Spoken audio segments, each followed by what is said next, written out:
Alrighty. Let's get this thing going. Yes, sir, we are live. Dynasty Episode 1 finally got the PS5 set up and ready to rock and roll. I don't know if anyone's going to show up. That's okay, though. We just chilling here in College Station. It is a beautiful Wednesday morning. It's not 90 degrees yet. Just completed a quiz, did some schoolwork, got a little bit more left in the afternoon I gotta do just to stay ahead. But you know, after we won a national title in 2025 over the Penn State Nittany Lions, we are starting the preseason top 5 at number 2 behind Penn State.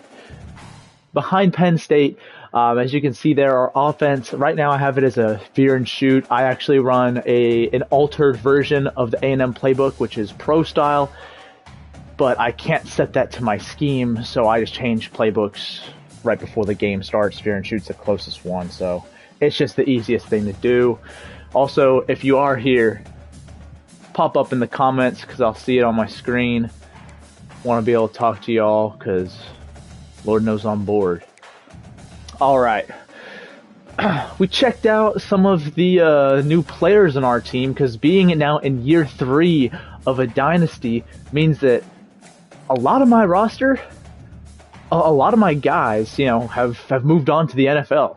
This past year, we had guys like Connor Wigman and Nick Scorton go in the first round. Ruben Owens, second round. I had 11 players drafted in this past draft. So DJ Hicks is now the top player on this team. Why is his playing time a D-? He is the top. You're the top defensive tackle, DJ. So I don't understand what's happening here. Maybe it's the maybe it's my auto subs. That I don't know what else it could be at this point. I'm not sure. It should be top of the depth chart though. So we're just gonna go over there and check that out. Yeah, I set my depth chart already, set the red shirts and everything. I want to be on top of that. Okay, so yeah, he is on top of the depth chart, but we're gonna make this thing work. Let's take a look at the roster.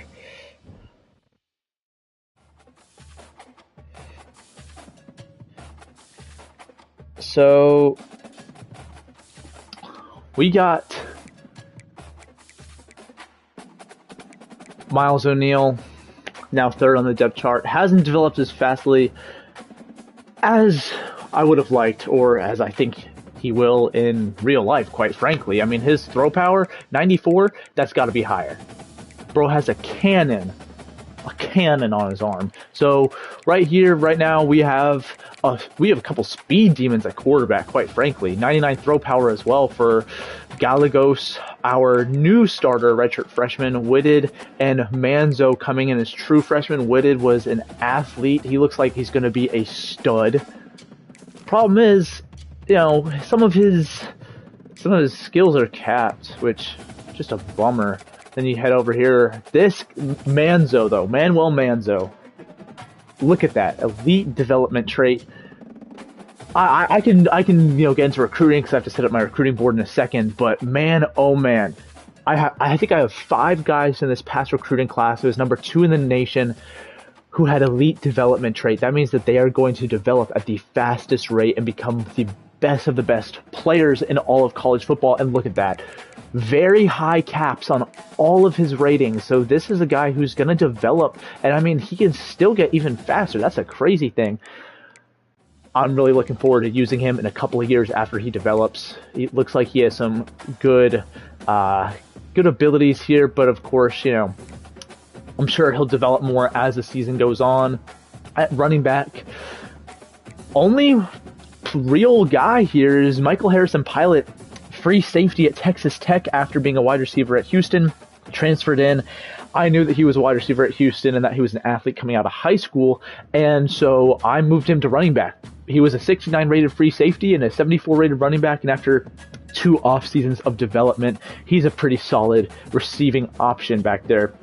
Pretty fast, but got a big power back in Manny Valencia here, who I feel like is going to be really good at just pounding the rock. Enrique Bueno here was our power back last year. Valencia developed extremely well, but Bueno, very good abilities here, and really looking forward to what we can do. But first, we're gonna set up that recruiting board.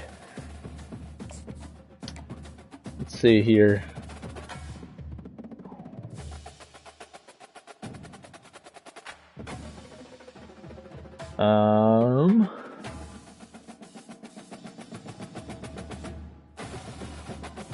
All right, well, let's take a look at the prospect list. Oh, the #1 player in the country is interested in us, Paul Days. Let's go. Okay, that's good. That is very good news, because that is something that we want. We want to be in the mix for the top players in the country, right? So, oh wow, okay. Well, we're only 10th for Randy Choice. We're not going to pursue him. We're going to take a look at Paul Days, though. Of course, Mario Hope. We're just going to add all of these top players who are interested in us. Even this other quarterback, I think. Well, at least scout him. But, I mean, all of these players up here in the top, even if we're not their first choice, we want to take a look at them because, I mean, first of all, they're interested. But second of all, right, we never know where we could end up for them. Oh, you're rushing. Okay, so I will say, when it comes to outside linebackers, I prefer the pass coverage and run defending guys, not the pass rushing type. So looking at Humphreys, see, he's essentially an edge rusher. Now, I always like adding edge rushers, but it makes it tough recruiting linebackers when not all of them fit how I like to play. So right now, we're just adding players en masse just to scout. Power rusher, run support. You 6'3", 190, a little light, but you got good size. Okay, yes. Oh, another player from Hawaii. We have a couple players from Hawaii, including a wide receiver, true freshman, who looks like he could be a beast. Oh, and our recruiting board is now full. Okay, so that's interesting because the #1 player in the country has now locked us out because of a deal breaker, because of playing time. Why? Because playing time obviously is his deal breaker. The problem is I have too many quarterbacks on my board, so we're gonna first remove. We'll scout them first, actually. But we're gonna have to remove a couple of these guys. Okay, so he's a bust. So we are. Oh yeah, 79 speed. As an improviser, we are most definitely removing him from our board.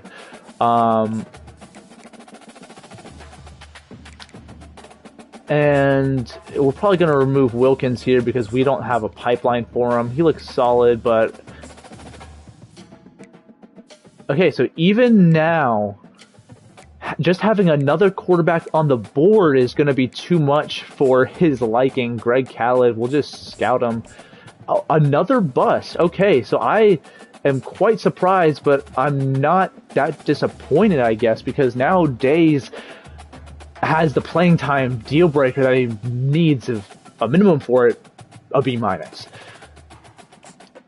6'5", 214, a field general, definitely not the type of quarterback I currently have on my roster, as the majority of my guys have a lot of over 90 speed. I'm going to scout him, though, here, and oh, wow, the #1 player in the country is a bust, but I mean, looking at that accuracy, right, 90 throw power it's okay, but the accuracy is pretty high. Now, look, for me right now, I'm at the point where I'm set at quarterback for the next 3 or 4 years between all of my players, so this guy is going to be for depth. He may not ever see the field. He's a 5-star though, the #1 player in the country. That is going to help my class ranking, which is really important for me because right now I'm trying to upgrade my skill tree, which I can show you all in a second. But I want a top 5 recruiting class. Unfortunately, my first year finished 6th, last year finished 2nd. So in order to upgrade my elite recruiter, archetype, I need a second top 5 class. So we're going to just take a look here at Paul Days, and we're going to offer him a scholarship. Baylor is currently his top school. We can't do anything else in this period. A receiving back. Let's scout Mr. Hope. And 92 speed, ball carrier vision, 78 spin move. Good change of direction, solid carrying. He doesn't seem the best, but we'll take a 5-star. Again, call me Jimbo, but right now, in a sense, I am star chasing, right? I'm so deep that I'll take solid recruits because I need that top 5 recruiting class. Maybe that's, hey, yo, Dante, what's up? Glad you pulled up and joined the live stream. I guess you might be the only one here, I'm not sure, but man, giving you insight on my recruiting strategy before we start our online Dynasty for ECG. Oh, I got you, man. I'll get you through the workday. All right, Aries Hyde. Yeah, man, I'm gonna dox myself. We'll offer you. Oh man, I forgot to scout you first, but you look pretty solid. 83 zone coverage and 91 agility, 86 change of direction. I am finding out that change of direction is so important in this game because you can beat guys like with the ball in your hands just by making like hard cuts. You don't have to actually make a skill move unless you count the hard cut as a skill move. So on defense, it's equally as important to be able to combat that. 5-star, yeah, we're just going to see, again, we're 9th right now for him, and we don't have the highest pipeline tier, so it might be a little tough to get Hyde out of Florida there. Marvin Emery. This is going to be an interesting one because we don't have a pipeline at all. But a cornerback, 88 speed is a little lower than I would like, but 77 man coverage and 72 zone doesn't seem to be too bad for a freshie. Let's look, Rayshon Uzoma. Okay, so proximity to home obviously is his deal breaker, and clearly since Tulane is his top school, it is very important for him because it is keeping Tulane in the top of his recruitment. He is a bust, but look at that change of direction. Yo, what up, Key? How it do, baby? Oh, let's see, my link just got posted in here. Let's go. In the Discord. That zone isn't great. Honestly, I think I still might offer him. I mean, look, he's a 5-star bust, just chilling at work. That seems, man, you and Dante both chilling at work. Hey, I got you guys. I'll provide some entertainment. Yeah, man, send the conference realignment because right now, like, this is my personal one, obviously, and I've done 2 years, and right now it's a base alignment and everything. The sim engine is jank. It's broken. Like, it does not work. So, maybe something to spice things up might not be a bad idea. Another corner. Good. I need corners from Philadelphia this time. So we're going to have to battle Penn State and Ohio State here for this cat. Howie Officer, 92 speed. Oh my goodness. Look at that. Zone coverage 85. Now, if there's a corner who I pursue, Officer is going to be the first one. So we're going to move him up there on my recruiting board, a power back. From Chicago, BC and Illinois up there. And Purdue, I'm guessing he values academic prestige. He's from the North, having Purdue, Illinois, and Boston College up there. Interesting that championship contender is his deal breaker, though. But if I had to bet, I think that he values academics. 91 speed. Oh, look at all those abilities. 85 agility, 91 speed, 84 strength as a power back. Now, this is also someone who I want to consider as someone that I heavily pursue. 9th, this looks like a battle I may not win, quite frankly. I gotta be smart about where I spend my resources, but George Selvia doesn't seem like a player I can go out there and get. We'll scout him just in case. You know, he seems pretty solid. Let's look at the other. Where are we staying with Hyde? I like our chances with Hyde because of our pipeline better than I do with Sylvia. We're in 9th for both, but chances are we can move up. You know what? I'll offer him a scholarship just to test the waters. Shimanek, so you're a running back at heart. Yeah, man. You look solid, man. But I don't know if I want to pursue you. It just seems like a mismanagement of resources at that point. I already have 2 running backs up there, so we're going to remove Shimanek. Love the last name. That was pretty dope. RJ Wilkins. Okay, from Oregon, so we're competing. Man, what's Ohio State got such a high pipeline tier out in Oregon for? And why is Oregon only a pipeline tier of 4? That's wild to me, man. Okay, so 81 man coverage, 93 speed, 86 press, and that looks like a platinum jammer ability right out the gate. Yeah, you are someone who I also want to pursue. Neil Proctor from Honolulu. I got a stud because of Chip Kelly. You know, that's actually a really good point. I did not think of that. Right, the OC build is Chip. So my defensive coordinator, funny enough, his pipeline is Hawaii, but whenever you look over here, no pipeline tier. Kind of a rip. So maybe I would need to make it mine as well. Mine's set to South Florida just because, you know, I think that's a place that's probably going to produce a lot of talent. But I've seen a lot of good prospects from Hawaii, but I'm going to admit, you know, with my mom being from Hawaii and whatnot, having been to Honolulu plenty of times, why is there a guy named Neil Proctor, a white dude, from Hawaii? I have not seen a single Hawaiian-looking man coming out of Honolulu. So we're just going to scout this guy. 90 speed, 80 man, 76 zone, pretty balanced, not great tackling. We'll still offer him a scholarship. All right, a deep threat from Stanford, Texas. We are currently his top school. Let's get the scouting in. 96 speed, 93 acceleration. Yeah, you're going to be a solid player. We'll offer you Bobenmeyer. See a lot of 5-stars out here. Let's see. 84 power moves. I like that. 74 block shedding, 87 tackle. Okay, yes, you are definitely someone I want to recruit because I want to build up the trenches. Very importante. Speaking of the trenches out of Utah, clearly close to home is not important for him. My brother's safe. The top player in his second year was from Utah, and his top 2 schools were BYU and Utah, respectively, because his deal breaker was close to home. So Utah and BYU getting the top player in the country kind of ran. Oh, he's a 5-star. He's a bust. Solid impact blocking and lead block. I don't know if he's someone I want to pursue still, seeing how it doesn't look good for me with pipelines and whatnot. Garcon from Pearland down in Houston. He wants a championship contender. We can offer him that, having just won the Natty. 88 finesse moves. Oh my goodness. An 82 speed off the edge at 6'3", 270. This is a guy I want.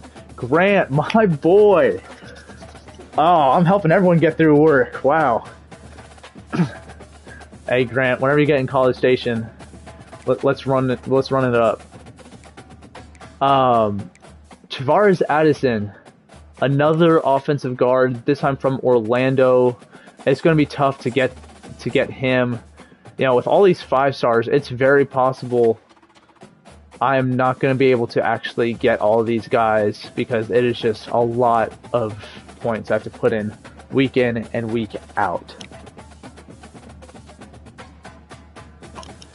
So we're going to remove him from my board because...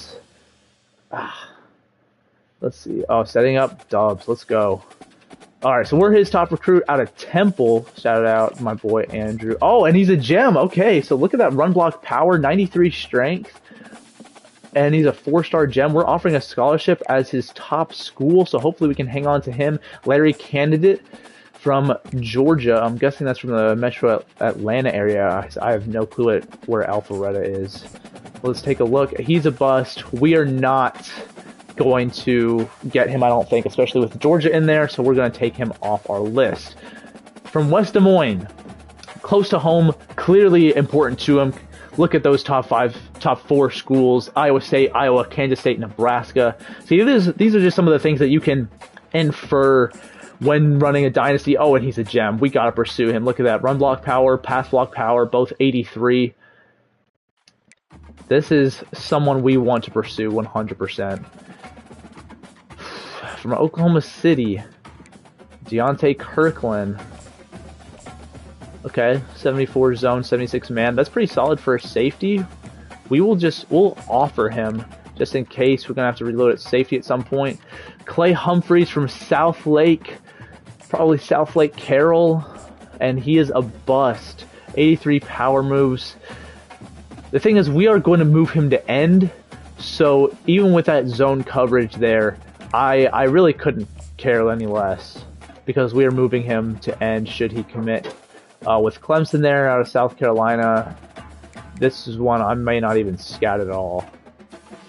Tevin Cutting, defensive tackle, we're his top school. Get rid of busts. Yeah, I get rid of most of them. If they're a 5-star bust this early in the cycle, I might keep them. I think I kept one of them up there. Later on, if they're a bust, I'll only keep them around if I like some of their attributes. Okay, see, that's the other thing, is the development traits. And I haven't been able to find any articles about it, so it's interesting you say that, because I guess this was before you got in here, Dante, but I got 5 guys, and I'll pull them all up on my roster, 5 guys with elite dev trait in this past class alone, one of whom was a 5-star gem, so that definitely has something to do with it. We're just going to scout Cutting here. He is a bust. 83 power moves. The same as Madden. That would make sense. Yeah, I mean, looking at him, he has solid attributes. I already have a couple D tackles on here, so we're just going to remove him. Mel Sullivan, getting him from Alaska. Wow. Why? Okay, so okay, so I understand now. That's right. The Northwest, I believe Washington, Oregon, and Alaska are all part of the same pipeline. So that would make sense why Washington is higher than others. But let's see what Mel Sullivan from Anchorage, Alaska looks like. I'll take it. I'm in a deficit of linebackers who can play in the scheme that I want. Why is he even here? Oh, I must be 10th on his list. Quite frankly, I have so many other running backs. He should not be here. Del Mustard. Mustard. That is the last name I want on my team. From Utah. Let's scout this guy. Oh, a gem. Dubs. That's good stuff. Look at that. Look at some of those stats. Very good. I do have to show you guys a linebacker in Oregon who committed. It was a 5-star. His first year. I gotta check in on him, see what his rating is. Because I believe he was also a gem. He did have elite dev trait. Now, tight end, blocking tight end, not really not my cup of tea. Not my cup of tea right here. Montrell Hodge, pass coverage from Kansas City, might be a tough cookie to get. Oh, but he's a gem. We got to at least try. 92 speed. We're closing in on Edgerrin Cooper type speed right here. This is a guy I want. We're going to move him up just closer to the top because he is someone I need to pursue. Emmanuel Story from Kentwood, Louisiana. See, one of the things I love about... we're not going to go after him. One of the things I love about Dynasty is you grow attachment to players. That's something that, Madden it doesn't quite hit the same for me because players do leave here. You have a 4-year cycle. I have so many other safeties. You have a 4-year cycle in Dynasty. So, oh snap, I forgot to scout him first. I'm such an idiot. Okay. Yeah, so that was a waste. Decent stats though, but I'm not going to get him. I shouldn't have offered him. My mistake. Another player from Hawaii, and that avatar could pass as Hawaiian. Surprised that USC only has a level 2 pipeline out there in Hawaii. Solid speed, solid tackle, solid zone coverage. That's what I like. We're going to offer him a scholarship because I think that we can get him. I wish that pipelines were dynamic, that they could change. It's really a bummer that they can't. So we've offered everyone. So now we're going to look at the recommended list and just see, okay, Gabe Littlejohn, get some linebackers who fit the way I play. From Cuero, Texas, played a high school playoff game out there. Kyrie Kirkus, all right. Melvin Longa, let's look at some of these.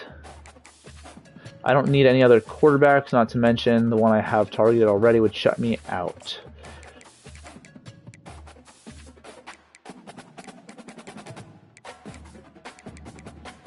Well, let's just look at this wide receiver. And now, with a few more targets left and only 350 hours, let's look at the team needs. Okay, so I only have 15 seniors this year, and 10 juniors. Let's just say half my juniors leave, right? Or even all of them. I only have 25 guys leaving. I have a huge freshman class. A lot of those guys were redshirted, so definitely a young squad here. But we are going to need some tackles in surplus. So looking at our board here, how many offensive tackles do we have? We need a couple more. How many guards? So we're going to need just some more offensive linemen. I love building through the trenches. My Philadelphia Eagles do it. Works like a charm. Okay. We're just going to add these top few players. I still want to see like how good is the I guess the formula for who is a recommended player, right? Like, how does the game determine who gets added to this recommended list for me? But now let's scout them. Where's top school? Steve DeValve. Look pretty solid. 94 strength. We'll offer him a scholarship.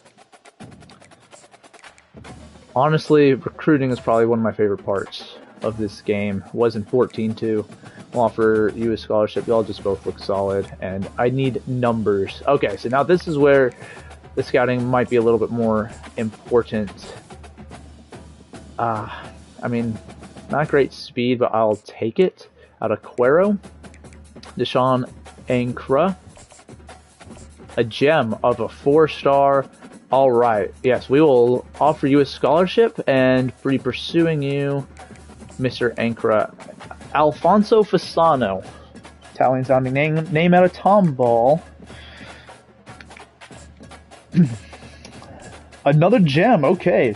I like this. So we are getting a few gems out here, offensive tackle, but just in case if we can't get them, okay, you have some solid stats as well.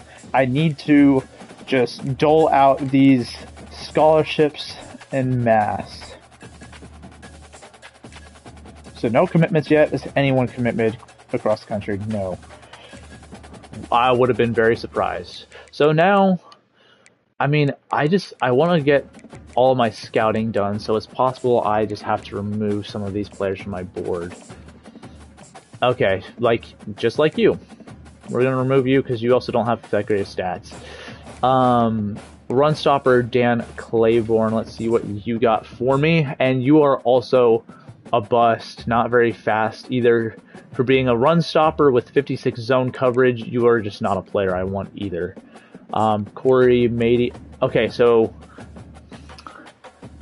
very interesting that a lot of small schools up here, you know, UTSA, Wyoming, North Texas, Houston, Tulsa, among with some Texas Power 5 schools. So I wonder what he values. You have... Okay, I like the zone coverage there. Not great tackling for a linebacker, though. A little undersized, but will still offer you. Now, Kyrie Kirkus. What do you have for me? Not good zone. I'm going to unadd you just because I need to use the rest of my points. Melvin Longa, let's see what you have in store here. And you are a bust, too. So, get out of here.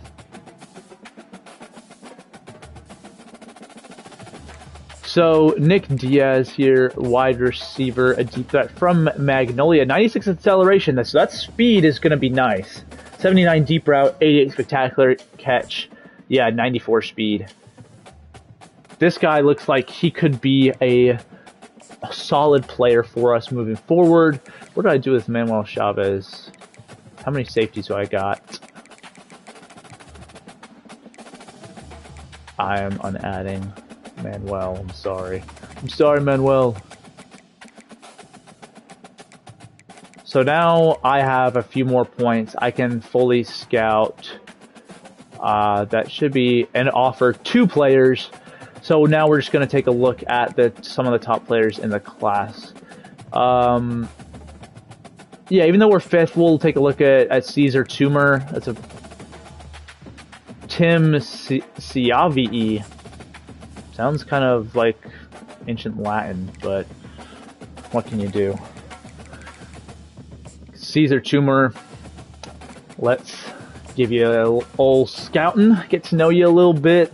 85 speed, 75 zone, 60 man. Not great, but we'll still offer you just to see where we stand. Tim Ciavi, 79 man coverage and 92 speed.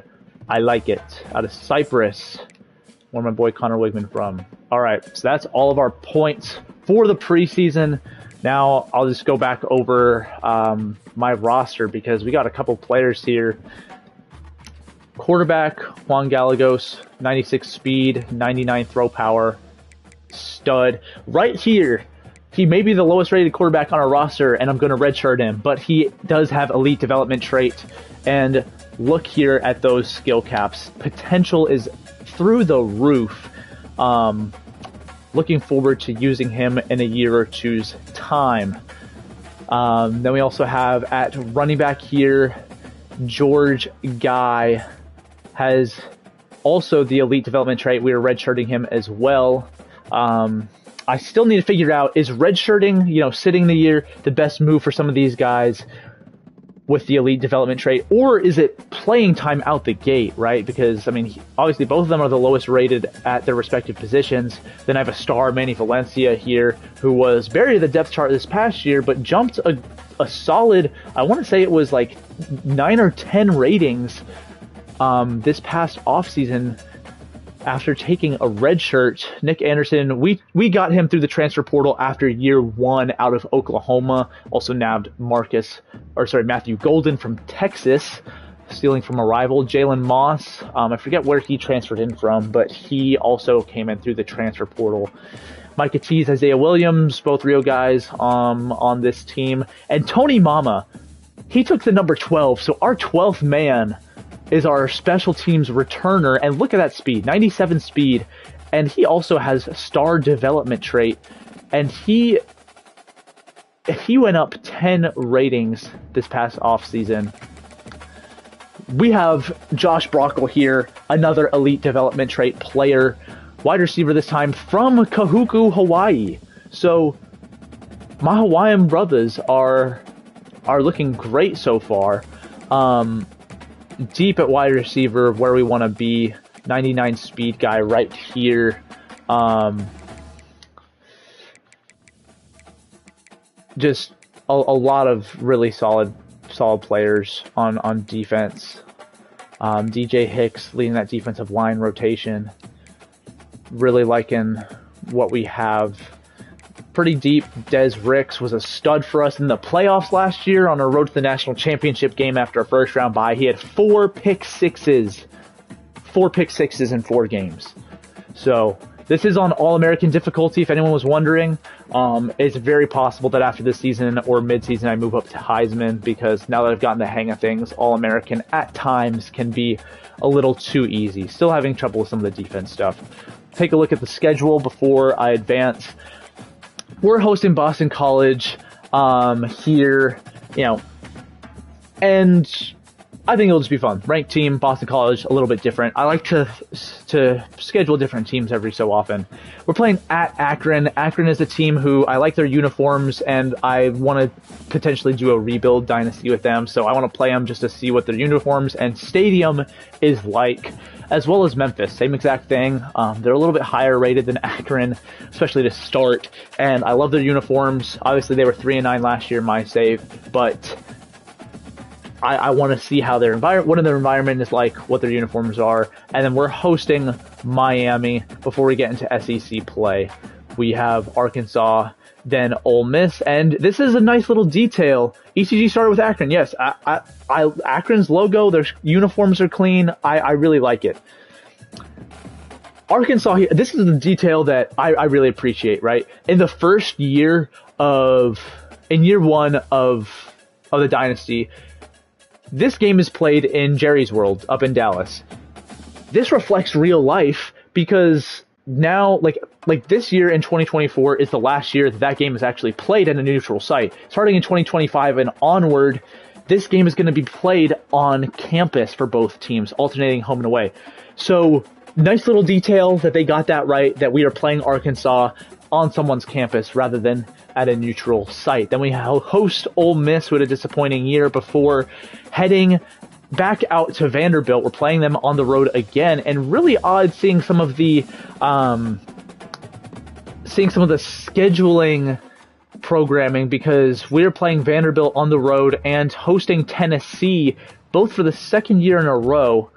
I was hoping to go out to Neyland this year, but also going out to Williams-Brice Stadium for the second year in a row, and finally playing Texas in Austin. The last 2 years, the game was played in Kyle Field on my save. And then hosting Oklahoma, that'll be a fun game, and then LSU on the road in Baton Rouge. Haven't done that yet, so that'll be lots of fun. So, I'm going to get started into the next week. Just to kick off the season, we are going to get into gameplay and recruiting. Still got like an hour left before I gotta do some more homework. Okay, so Alfonso Fasano already has reached his top 8 schools, so that one is going to be a battle. Also, let's take a look at my coaching tree so far. I made a mistake, in my opinion, and I unlocked the Master Motivator tree when honestly, I'm not a big fan of these abilities. I used 10 skill points to unlock it. I think it was maybe 15. The thing I'm really looking forward to is, this talent developer looks pretty solid. But also, I mean, I want to be an elite recruiter.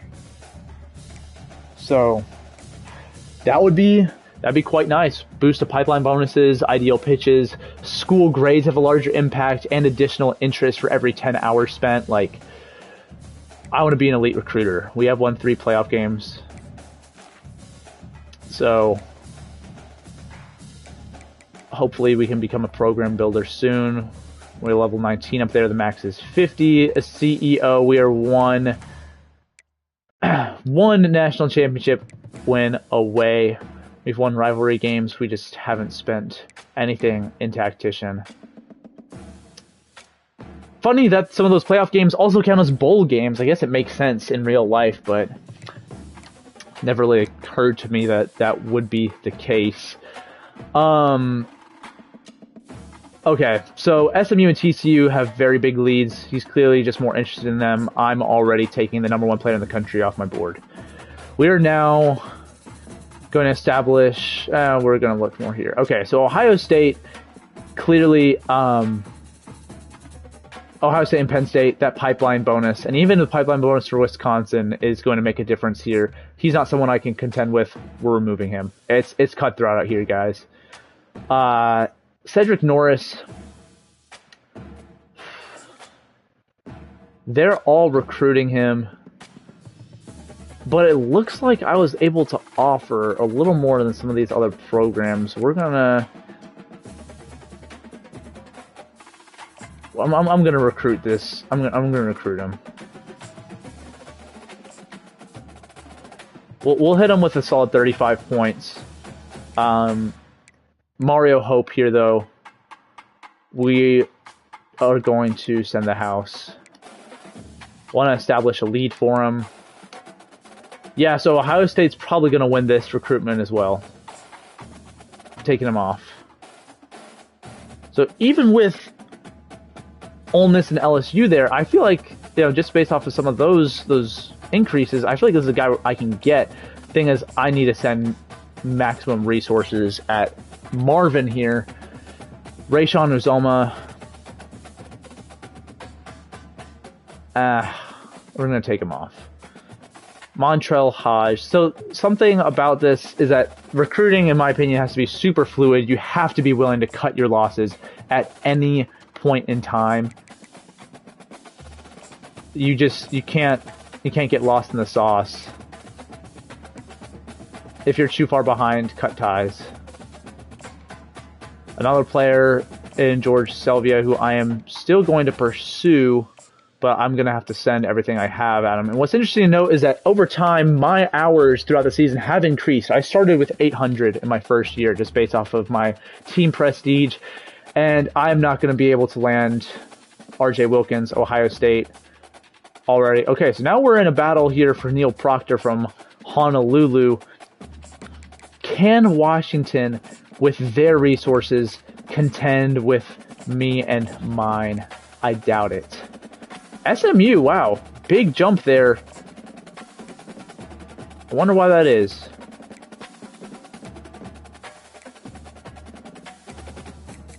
We're going to also send the house with you.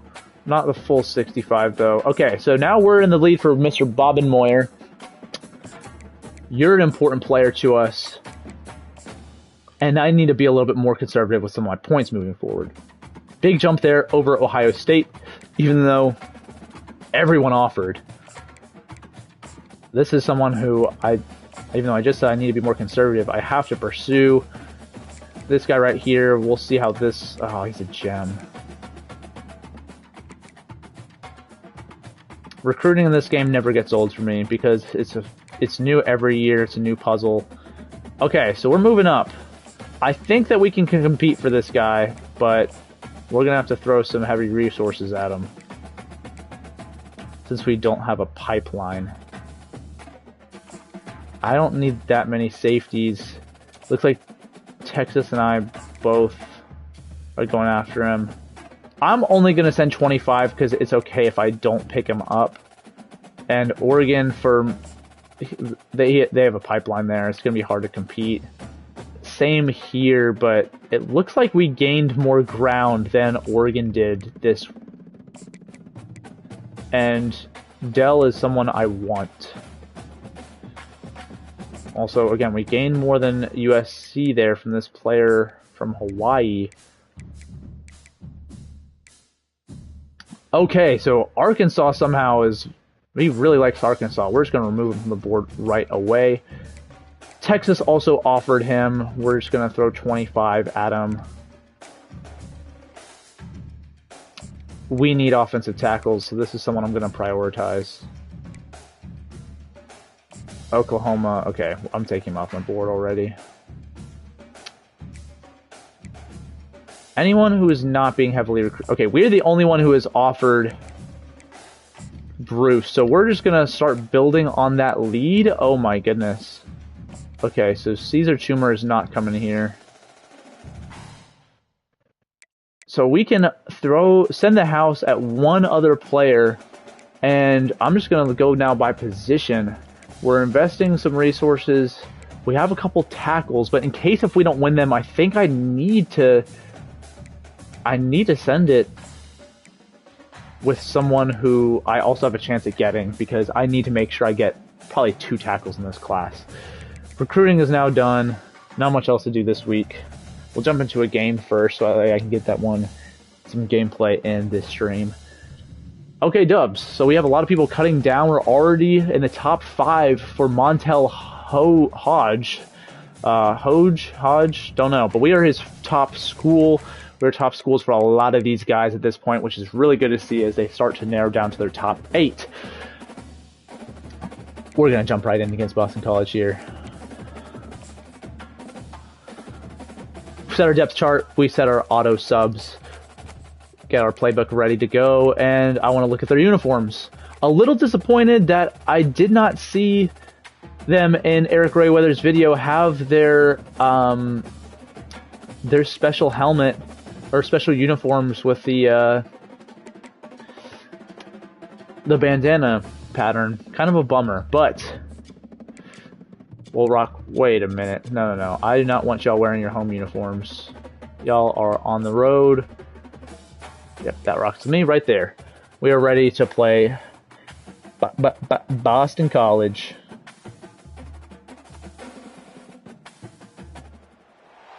Welcome to Kyle Field, home to the Texas A&M Aggies, a unique and special environment in college football. This crowd coming together to make seeing the core where they are and having the red, white, and blue themed games is beautiful. Also, Rev's new handler Josh is in my impact group. He he's in the game technically. You know, he is the first handler of Rev to be in the game since 2013, and we both commented on how Rev Lead does look a little scary. So hopefully maybe in the future those graphics will get cleaned up. There's our yell leaders leading the yells that they got the audio wrong for. Love that, EA. Also, I forgot to recruit a kicker last year, so until the very end, so our kicker, we went from Randy Bond to 68 rated kicker. So on the road, that is going to be really tough. Not going to go great. All right.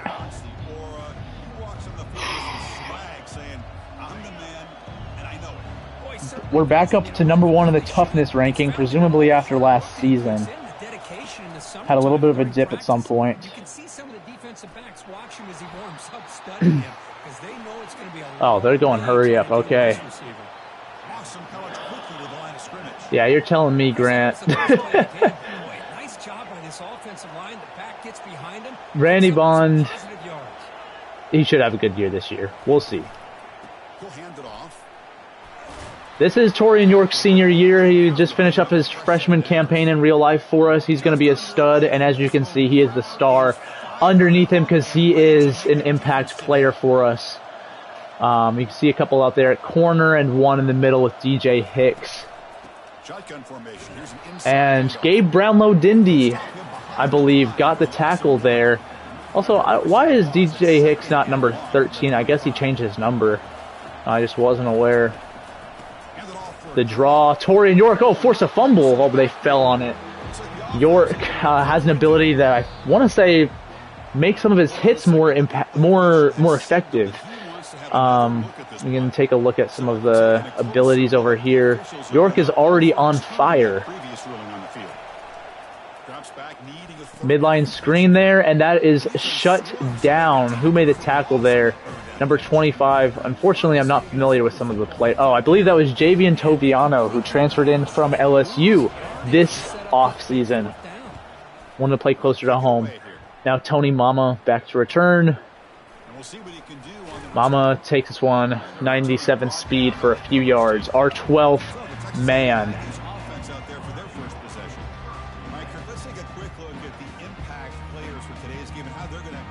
Okay.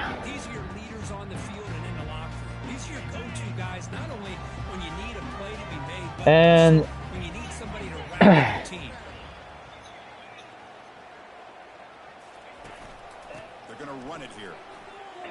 oh, 16 is not a good number for a running back. It's a shame you can't change numbers for certain players, I'm pretty sure.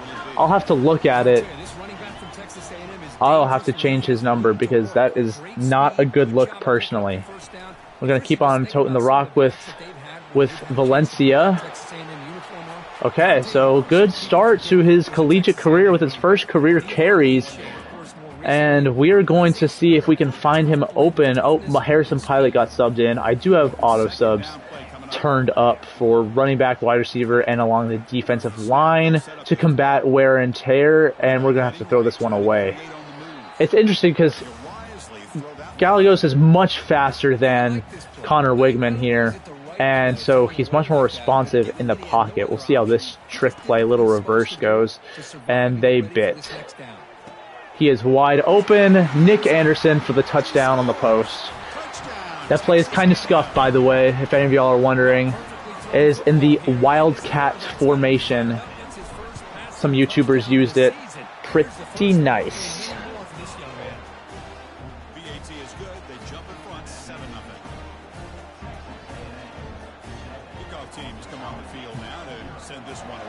It's so nice seeing Kyle Field. I know some people post this on Instagram, but look at that.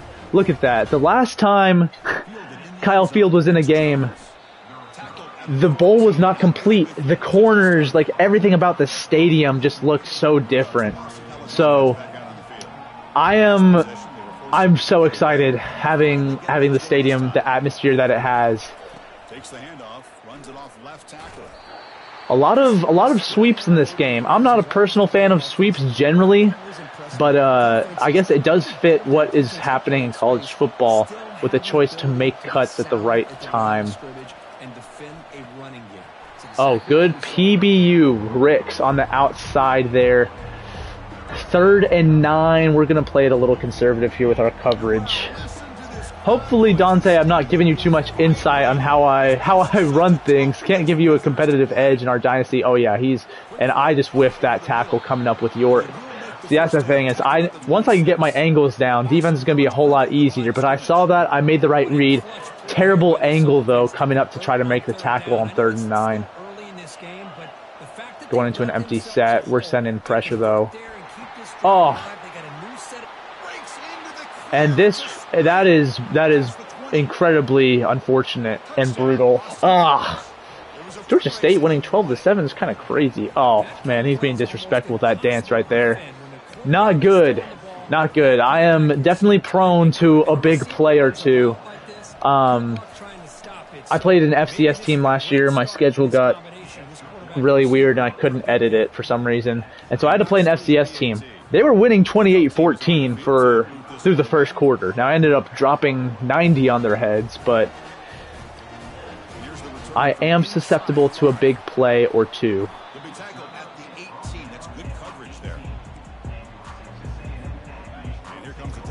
Harrison Pilot must be the 3rd down back for pass catching scenarios, and he is open there. I miss having Ruben Owens back there. 98 speed, very fast, very dangerous, especially in the passing game. Speed is definitely the name of the game. What is Basantis doing on the left? If my depth chart got messed up, okay. I'm going to have to edit my depth chart again because Basantis is our right tackle.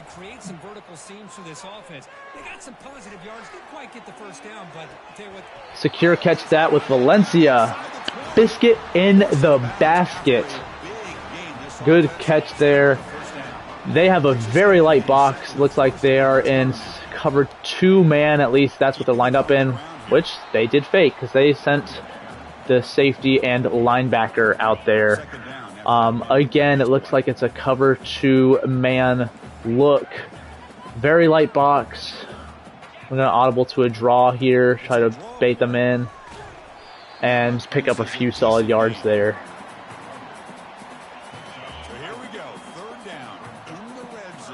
They're giving me the same look over and over again of cover 2-man, which this time is correct. We hit them with the curl, the man beater. Another nice little detail I love about this game, in NCAA 14, you could not have a player on each side of the ball with the same number. They did that in revamps. You could not make it happen on your own. In this game, right, you can. Very nice detail. I like that. They added that touchdown with Valencia there, even though I read the gaps wrong. Ice in his veins, Manny Valencia, he's going to start an incredible campaign.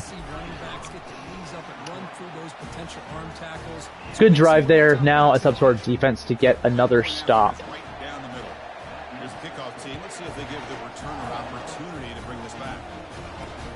And the kickoff will be returned. Oh, another man dons 45 after Edgerrin Cooper.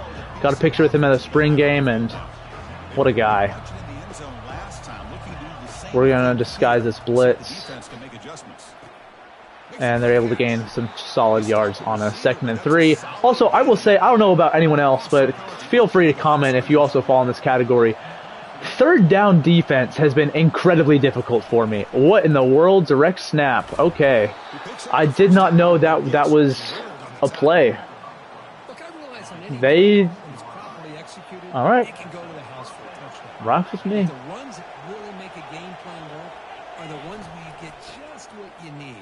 I was able to wash me out there. Good hit by Ricks after Javon Thomas came in and stopped him. We're going to throw a little bit of a different look at him, just to try to confuse him. Oh, York got past his man, but could not make the tackle for DJ Hicks to come in and clean it up. 2nd and 8.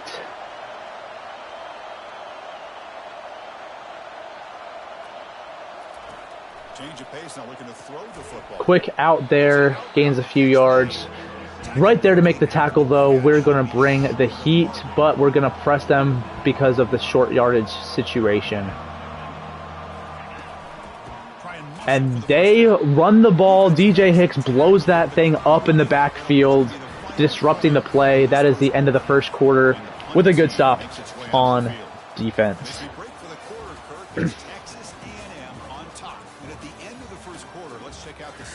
Pretty even stat lines between Braylon Singleton and Juan Gallegos.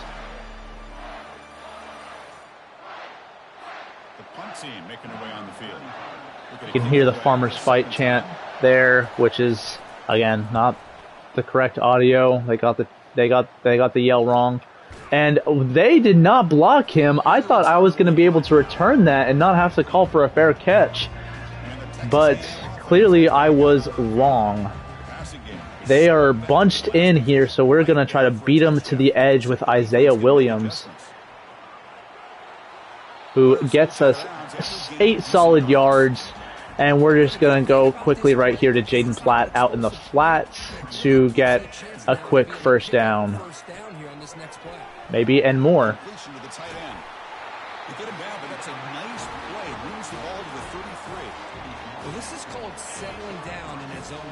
Light box once again. We should be able to take advantage of those numbers, which we can, as Valencia gets us a chunk gain for a 1st down there.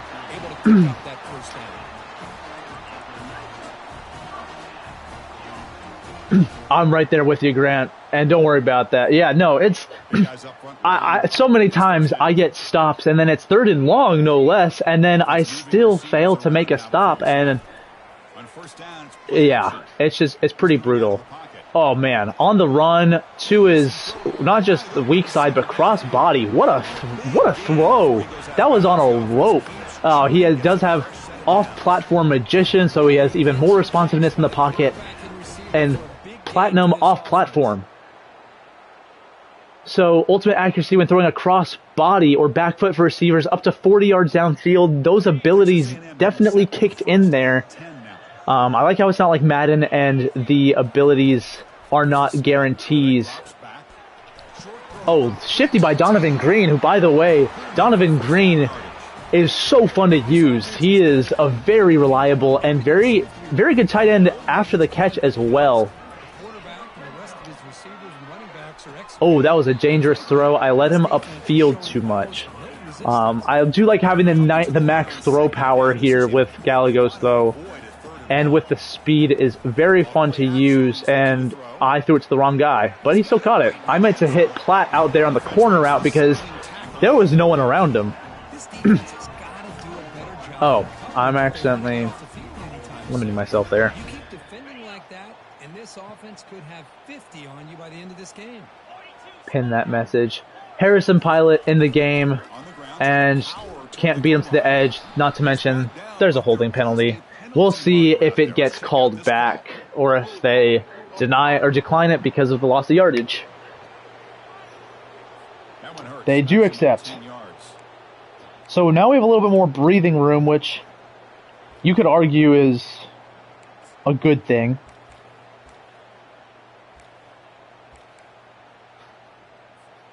And the Aggies looking to finish Okay, they're throwing a lot of cover 2 man looks at us. Obviously not always running it, but oh, I definitely thought that he was in there just because I'm going to challenge it. I think he was in. Yeah, I am going to get it overturned. That is absolutely a touchdown.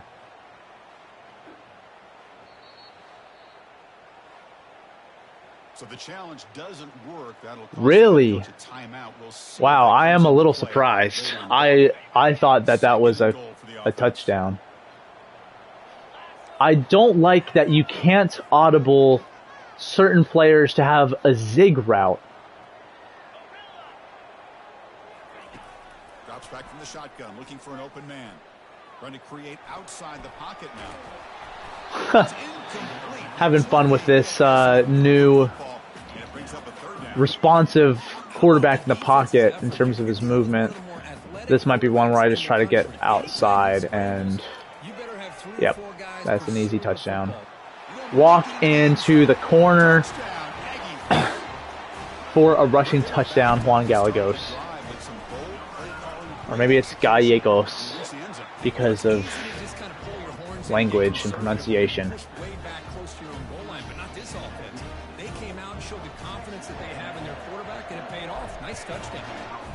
Tyler White, our punter, is on kickoffs.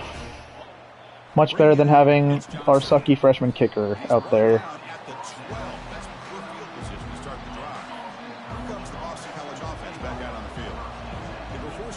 Stadium pulse is down a little bit because we have a lead and it's later in the game. But see, that's what I'm saying, Grant.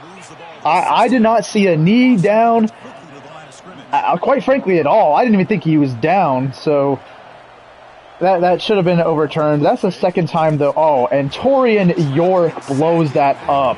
What a play. Didn't even bite on that play action. He just went straight for the quarterback. And midline screen gets some chunk yardage, but not enough for the first. Good third down defense.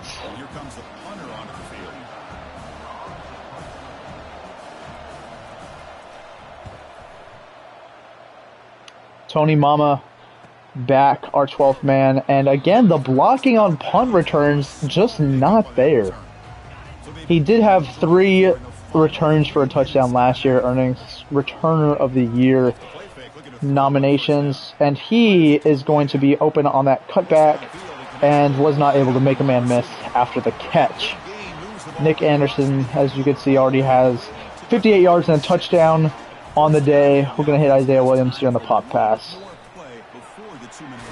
We cut up field and nothing as we hit the 2-minute warning. A new rule in college football implemented this year, along with helmet communication technology, and he is playing off, so we are going to hit him out there for a few yards.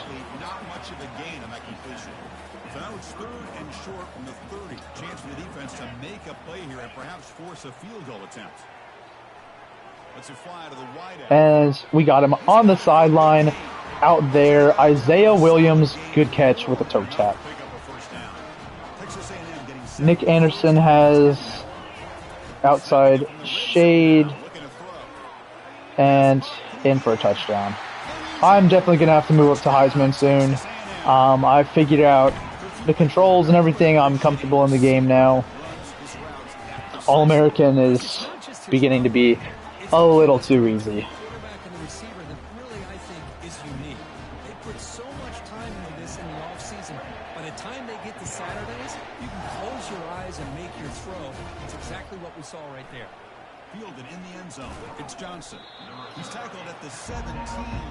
Also, I want to hear from y'all. Which commentary crew is your favorite? Because I like what Herbstreit adds, but personally, Chris Fowler's commentary, in my opinion, is generally not that exciting. Middle, high, low. Dude, I know. It is so nice. Pick six with Des Ricks. Get used to that. Pick six Ricks. That's what I gotta call them.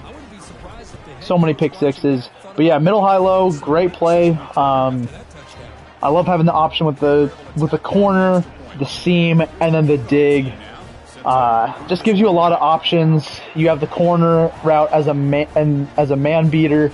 You have the seam as a cover 3 beater, and you will often have that dig as either man beater or cover 2, as long as the safety is held by the seam.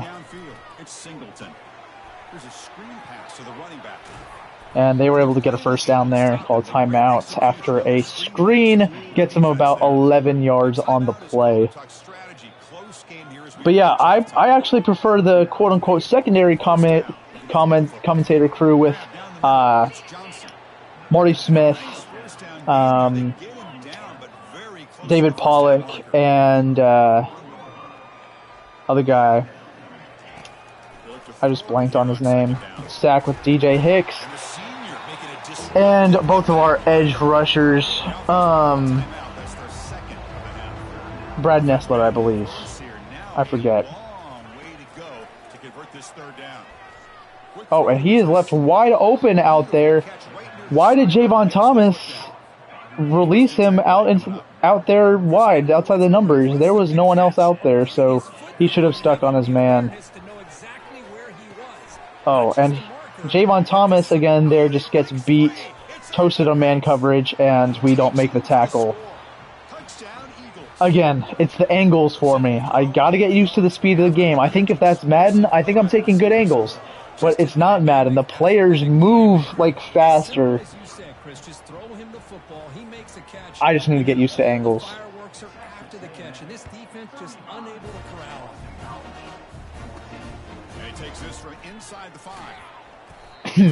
Man. 46 seconds. What can we get going?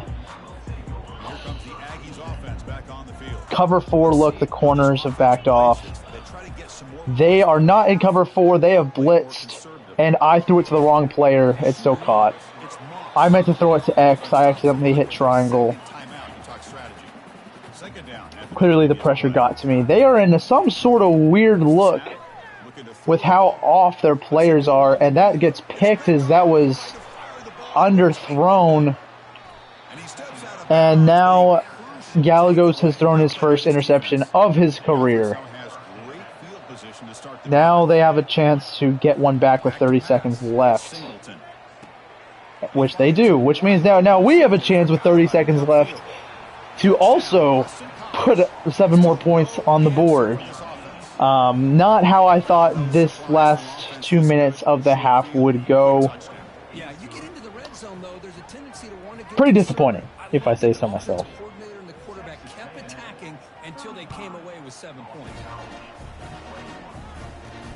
They'll return it from inside the 5. The blocking, once again, on these special teams plays could not be any worse. What are those 2 safeties doing back there? We have our tight end. Good catch. We are going to go with a hurry-up offense that the clock stops after a first down, but we'll resume as soon as we are set. And he has his man beat. Incomplete, though. Nick Anderson could not reel it in, which is just a shame. Hey, Hayden. Hayden in the chat. We're just going to see what we can do. And nothing. We're going to call a timeout, our final one. And we are going to go to one of our money plays and just see what we can do. Is it a recent play? It is not.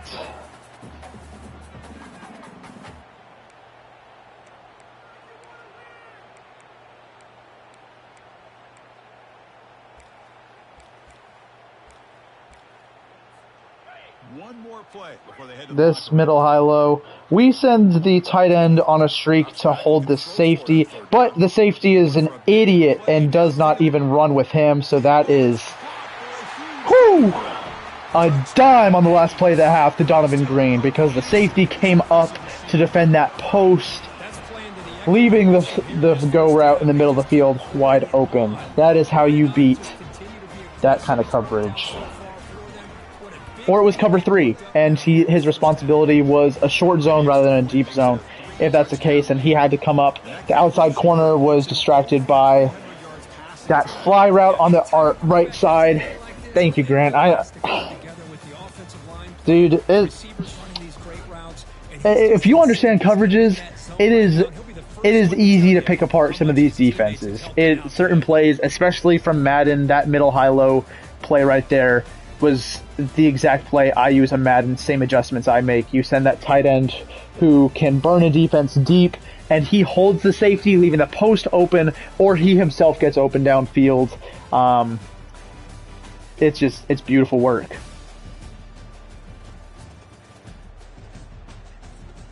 Wish they kind of did more updates across the nation during halftime or in between touchdowns like they did in 14, that kind of presentation. Maybe that's something they can add in a patch, I'm not sure, but to me that seems more like something that they add in the next iteration of the game instead. Let's get the ground game going, only 58 rushing yards. I want to get Valencia more involved, especially because he is not a receiving threat. Oh, that was not a good truck. And we're going to run with the quarterback draw because light box, and let's see how our speed does. Oh, and that was not a good play. Another cover 4 look.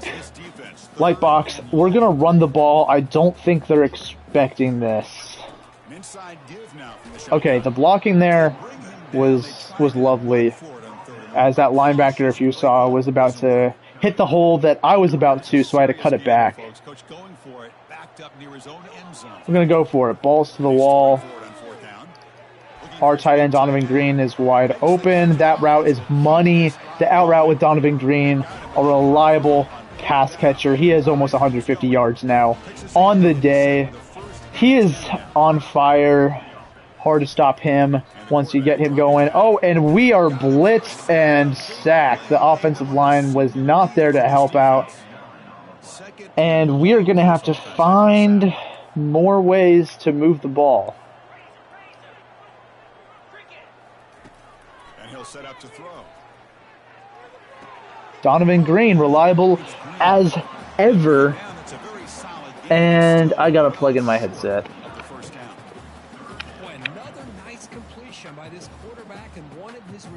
All right, we ready. Look at this quarterback in this game alone. He's now over 300. Go with middle, high, low.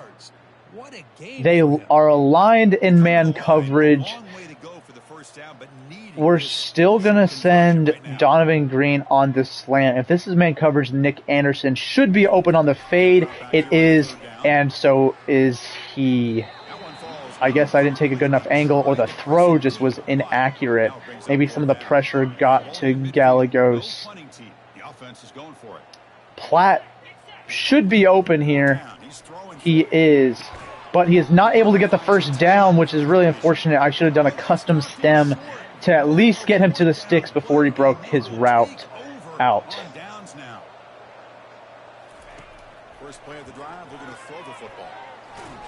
And a big hit there from 30. I don't know who that is. I got to familiarize myself with some of the player names now that not everyone is a real player. This receiver from making any yards after the catch. Snags the quick throw. Well, a lot of times when a quarterback sees man, we're going to bring more pressure. 3rd and 4. That is not the kind of alignment I want. We're going to actually go with zone, but we're going to press. Incomplete. Forced the incompletion. Des Ricks. Love the bands, especially the Aggie band made up of the core cadets. I'm surprised that wasn't on a flag. I've been flagged 5 times just last season alone from the computer hitting the punter. Kind of stupid in my opinion. 4th and short. One back in the backfield, and he'll get the carry. Oh, what a juke move there from Valencia. About the 23-yard line. He had that guy on skates. We're going to have to just get the ball moving again because last drive was not great, and we have Williams, and the pass was just inaccurate. The incompletion, and sets up a 3rd down and 2.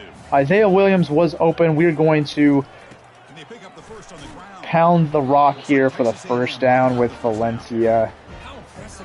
Going to try to stretch him out wide a little bit here with an outside run. And we get the blocks that we want. We're able to cut it back inside to get a couple more yards.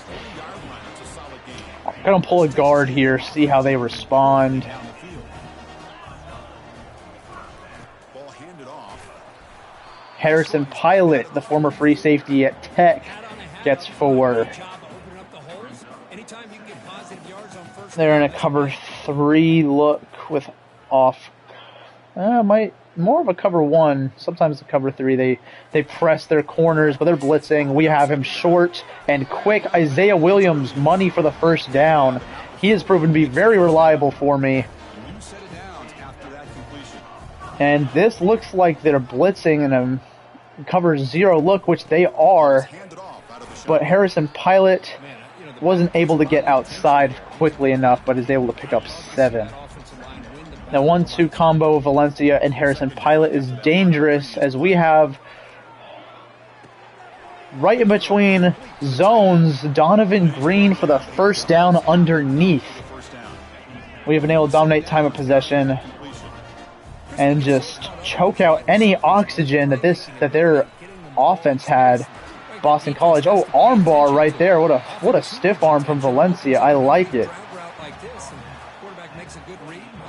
Averaging over 7 yards per carry here, and they are tight up here. We'll hit Harrison Pilot out in the flats for an easy first down. Not going to risk anything. We had him open. We got what we needed. Their safety is up in the box. Cover 1 look. They're bringing the heat, and we're going to lob it up there to Harrison Pilot, who walks in for a touchdown. That play I found is also money in the A&M playbook, especially with Ruben Owens and how fast he is and capable as a receiver. Last year had a breakout year for me, over 1,000 yards for the best running back, along with over 1,000 yards receiving, and was my leading receiver. Finished second in Heisman voting, only to Connor Wigman, my quarterback. Posted about that on Instagram, so follow the 12th Take on Instagram if you want to see updates, not just in real life graphics I make, but also for updates on streaming, of course. The 12th Take on Instagram made a couple of graphics, one for our boy Connor Wigman, one for Ruben Owens, and that ball is deflected there at the line of scrimmage. Ruben Owens, breakout year incoming this year, calling it now in this new scheme under the tutelage and coaching of Colin Klein. I think that not only will the young running backs have a good year, but Connor Wigman should see growth and development, not only as a quarterback in the pocket, but also outside the pocket and being a mobile quarterback, something we know Colin Klein to have been. The midline screen, gets big yardage there. And they get a first down. That's the third down defense, Grant, you were talking about, where it just seems like all angles and tackling go out the window. And after we bring the heat, Miles Davis, who is in real life has just gone on campus this summer or spring, makes a tackle, saving what looks like would have been a touchdown.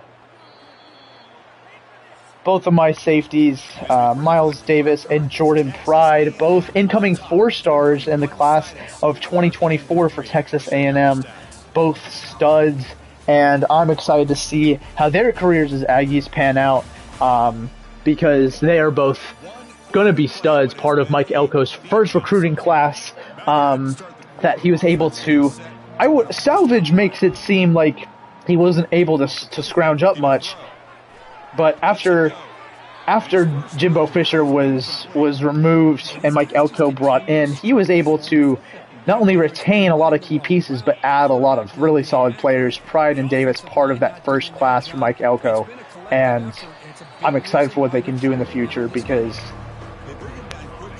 they add a lot, not just as players, but Mike Elko is trying to change the culture around here, and that first class always plays a big role on if things actually get changed or if they don't. Torian York, the tackle for loss, to hold them on third down, but they will be going for it here with the game in the fourth quarter, down by 28. I don't know why they continue to try to run the football.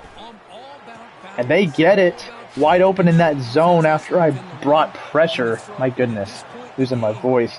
Can't lose my voice before the show.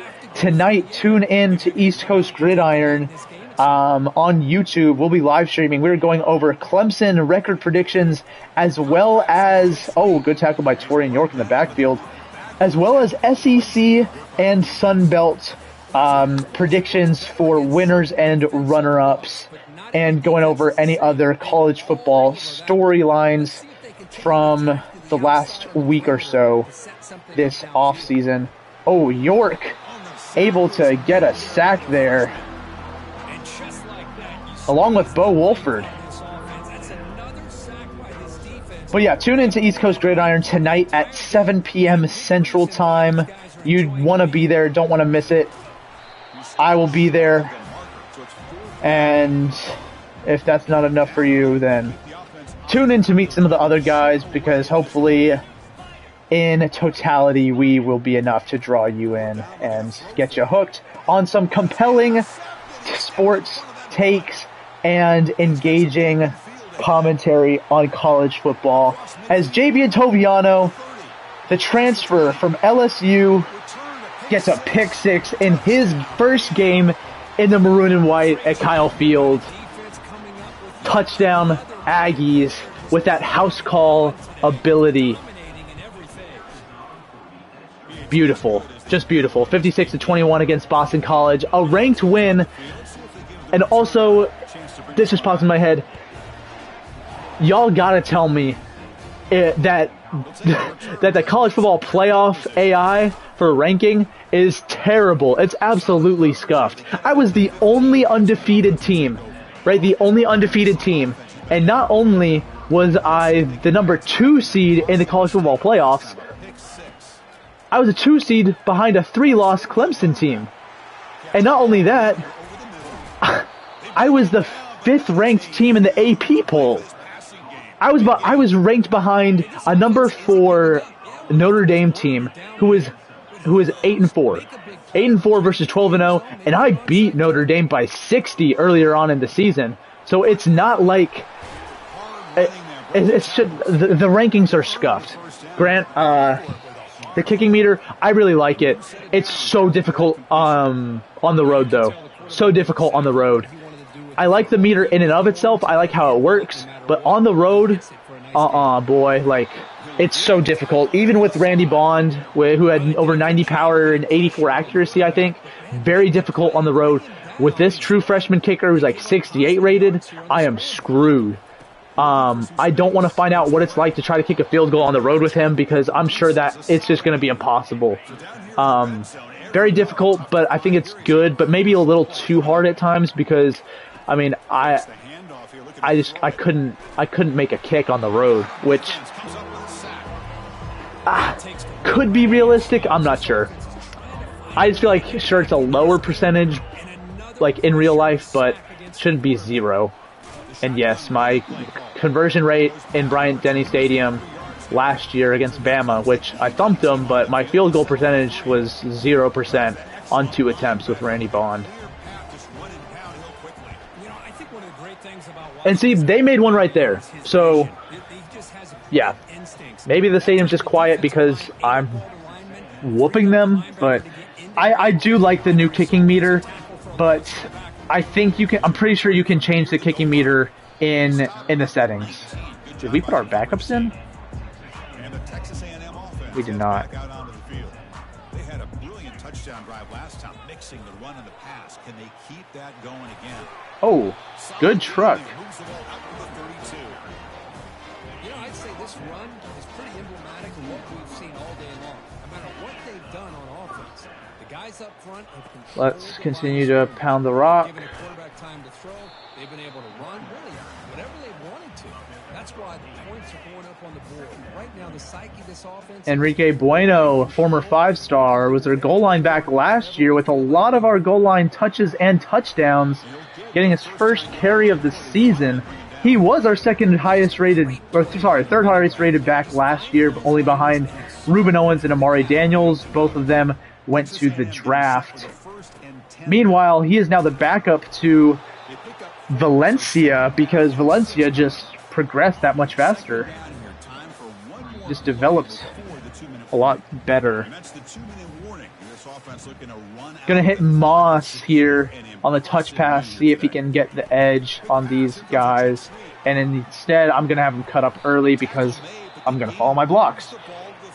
Good play there by the linebacker. Let's see how this read option is with Gallegos.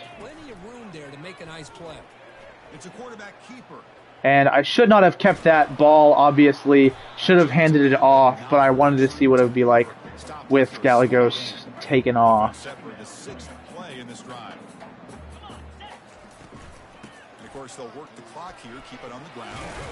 Valencia toting the rock, 13 carries for 111 yards. Gonna flip the play here. Bueno gonna have a guard pulling for him right here. And they just stuffed the run there, even with the pulling guard. I didn't have a good hold to hit there.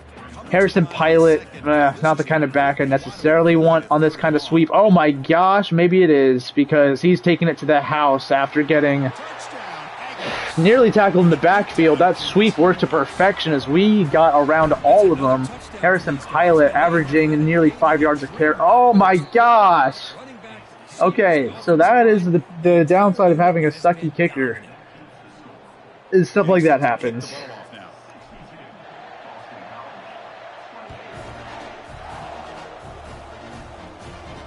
But yeah, Harrison Pilot averaging almost 5 yards a carry with a touchdown today.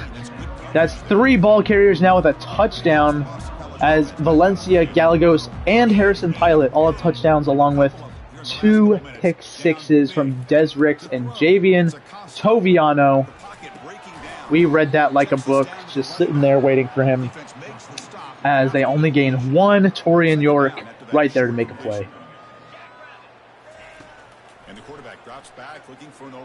And I was a little slow there to diagnose that wheel route. Definitely my bad there on the coverage that was blown. We are going to bring a blitz, but we're going to show 2. Made my adjustments a little too late, it would seem, as he is wide open. The tight end also hurt after that tackle there from, I believe that's Jordan Pride. Looks like a man is down on the field after the last play, so we'll take a timeout. From inside the red zone, they're looking to throw. Oh, and he's wide open. Great throw there. Looks like that was, I don't know who that was in coverage. No, Pride was a safety on that side, but should have had a man on him. 31-62. Clearly a lot of scoring here. And I can't play defense still. Tony Mama really beaten up here. And yes, his last name is Mama. I did not change that. Recruited him that way. Let's hit Moss out wide. And there's going to be a holding call, because that's what it always is. Gosh dang it, Platt. Good dude, Jaden Platt, but why do you have to get a holding call, bruh? We're just going to run the ball. Milk the clock here. Final carry. Let's flip this to get more space. They did not give me anything for that gain. 1. Let's get in one last play. Read option right here. Let's actually make a good read. Okay, so should have handed it off clearly. Once again, still have work to do. back on my option game. And the back gets the football. So they make the tackle. Clearly. The final play of the game as the clock hits 0-0. The animations aren't as clear, too, on which one they're picking compared to NCAA 14, which I was a demon at with my read option ability. Through camp, you wonder how the season's going to get started, and they cannot be any happier. They'll just have to see how far they can ride this momentum. Juan Gallegos, incredible debut game for him. His first career start for the redshirt freshman. Beat the hell out of Boston College. Let me guys know if you think I beat the hell out of my first stream. And of course, y'all have a great and wonderful day. Quite frankly, I have to do some homework, but hope you guys enjoyed. I will be doing more of this. I could probably do it every day, every morning. Help you guys get through work. Help me deal with not having much to do over the summer. So give the 12th Take a follow on both Instagram and YouTube. And also, don't forget, East Coast Gridiron, 7 p.m. today for college football, 7 p.m. tomorrow for NFL. Follow them both, Instagram and YouTube. I'll be there. Hope to see you there as well. See you guys later.